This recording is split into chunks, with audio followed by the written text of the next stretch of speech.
We all know that time is an extremely scarce resource for us business owners. And what I hear all too often when I'm talking to clients or other business owners that I meet with is that they just can't find the time for important things in their business, like working on their business.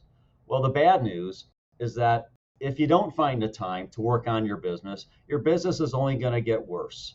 You're only going to suffer, and the situation will keep getting worse and worse and worse. It won't get better. Now, the good news is that there's a solution to this problem.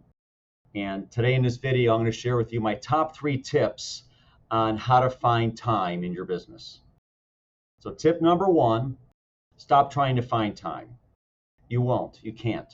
What you're going to have to do is learn how to make time, schedule time for the important things. If you want to read a great book, it's really simple. It's Brian Tracy's Eat That Frog, where he shares with you the concept of, whatever your big frog is each day, eat it first. Get it over with, get it done, because it's just a matter of priorities, right? And that's tip number 2. Learn how to prioritize. You need to learn the difference between must-dos and should-dos and I'd like to do's. Stephen Covey's got a great book called First Things First that talks about this concept in business and in life all over. It's simply the concept of you have to put your priorities first.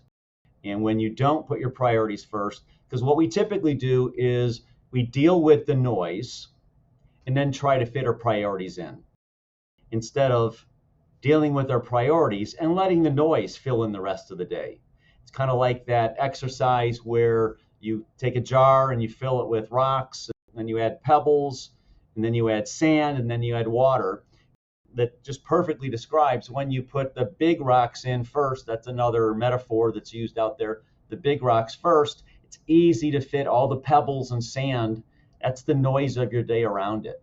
But if you put the noise first, it's hard to put the priorities in. And tip number 3 is working on the business. We feel guilty sometimes working on our business when there's other stuff that seems to be calling out to us to be done. But and I know that we all have to work on our businesses. It's important.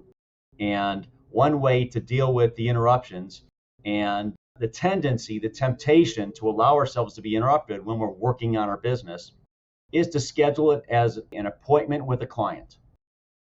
For that 1 hour, you are going to make your business your number 1 client. If you were actually with a client, you would not let these interruptions happen. You would not let this noise get in the way. So when you're working on your business for an hour here, an hour there, it's simply client time. You're working on a client, and at that point in time, that moment in time, it's your most important client of all. Because if you don't take care of your business and work on the priorities on your business, the rest of it won't matter, because it'll be a house of cards that's all going to collapse on itself. So stop trying to find the time, make the time. Learn how to prioritize better and schedule yourself, allocate your time according to your priorities. Understand and practice the difference between must-dos, should-dos, and would like to do's. And then always treat your business like the number 1 client when you have on your business stuff to do.